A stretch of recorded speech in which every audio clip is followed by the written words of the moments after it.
Me. Hello. Happy Friday. What's happening? Welcome to the Mindful Drinking Movement.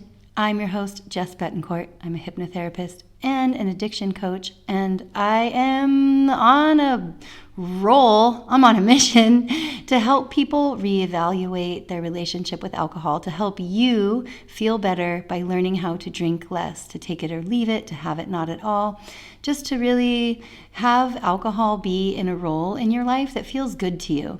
Because if you're listening to this podcast, it's probably an indication that you are ready for those changes. If not, you're in a place of making them already. So hello, I'm so glad you're here. Thank you for being here. Thank you for showing up for yourself. Thank you for working on you. In today's episode, I want to kind of balance out and discuss the differences as I perceive them between mindful drinking and classical or typical moderation techniques. So there are differences between the two. For me, moderation has a lot to do with the tracking and the tallying, creating an awareness of volume and intake, monitoring and creating guidelines for yourself around how much you would like to consume in any given amount of time. And I think that is really valid, of course, and important. And I think there's also something missing from the standard methods of moderation, which are not really addressing the root cause of why the habit formed the way it did and why it's still being cyclical, and why a person has a really hard time with just creating rules and guidelines and expecting oneself to adhere to that and for that to solve the problem. Because it doesn't. Because it doesn't. What really solves the problem is addressing the deeper issues of why you're drinking and healing the root cause of that issue. And those are deep subconscious beliefs that you need to be able to identify, clarify, and rewrite. That is where mindful drinking comes in. So I think mindful drinking and moderation, they make like a really nice couple, right? It's like type A and type B. But I think that mindful drinking is moving more into the forefront of people who are healing their relationship with alcohol, because it requires a deeper level of healing within yourself, which that is what solves the problem. That is what solves the issue, is resolving the internal conflict within yourself that is causing the urge to drink on repeat, the urge to drink to tune out, the urge to drink to not fully be with yourself. So mindful drinking to me includes any type of healing that allows you to connect with and be tender with and create as visible parts of you that are wounded or hurt or traumatized, that need that type of attention, that need some modality of therapy. If you're a listener of this show, then you know that hypnotherapy is my preferred method, but that's not the only route that can be taken, right? There's somatic healing, there's psychotherapy, there's breath work, there's deep trance work. That's kind of like hypnotherapy, but there's so many ways, right? So when you find the way of healing that feels very good to you, that can be a part of your mindful drinking journey.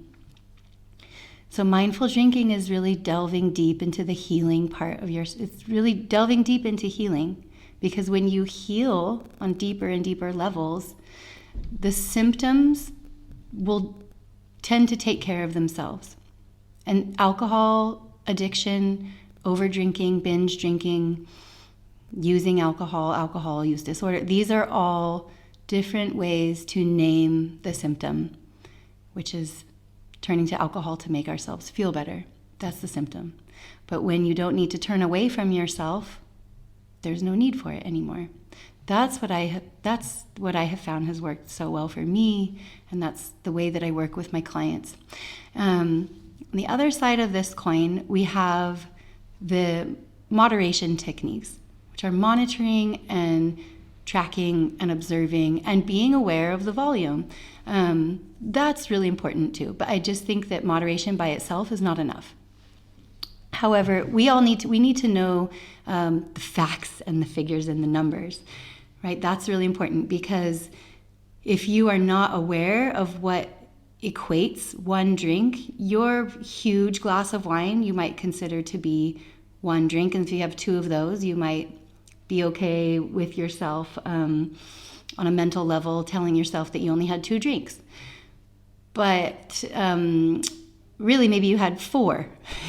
Maybe you had 4 drinks if you're just pouring at home, at the volume however you wish, or if you're in a clubhouse somewhere and they just like you and want you to stay and they fill your drink to the brim. That is not one. So in the United States, for example, one standard drink or one unit, one alcoholic drink equivalent, contains roughly 14 grams of pure alcohol, of the ethanol component, which is 12 ounces of regular beer, which is about 4.5 to 5% alcohol, 5 ounces of wine, which is about 12 to 13% alcohol, or 1.5 ounces of liquor, of distilled spirits, which is about 40% alcohol. And we'll use U.S. standards because I'm an American. So according to the National Institute of Health on Alcoholism and Alcohol Use Disorder, for men this is what is defined as heavy drinking. For men, it's consuming 5 or more drinks on any day. And drinks here is what we just defined as units. Units equals drinks. Drinks is not some vague term. It's a measured unit. So for men, consuming 5 or more units on any day, or 15 or more per week, is considered heavy drinking. And for women, that is consuming 4 or more on any day, or 8 or more drinks / units per week. So for me, when I was a bottle of wine a day, I was like, oh, that's 4. I'd pour 4 huge glasses of wine. But by these standards, by these metrics, that's 5 drinks. That's 5 units. So it's very beneficial to know these figures and these numbers so you can create more awareness on how much it is that you're actually consuming. And in that aspect, I think that moderation has its place. We need to create more awareness on how much volume it is that we're actually consuming, and to not kind of wash over it with these like generalized pours, or just saying one, just because it's in one container makes it one. Like I used to have a wine glass that would hold an entire 750 milliliter bottle of wine. And I thought it was really funny. And I said, now I'm having my one drink.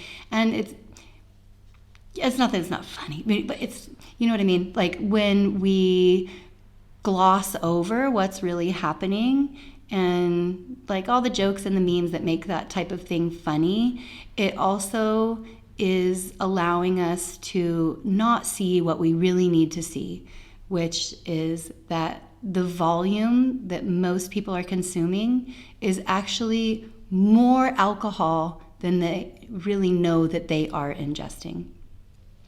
That's the point I wanted to make about moderation, how it does have its place.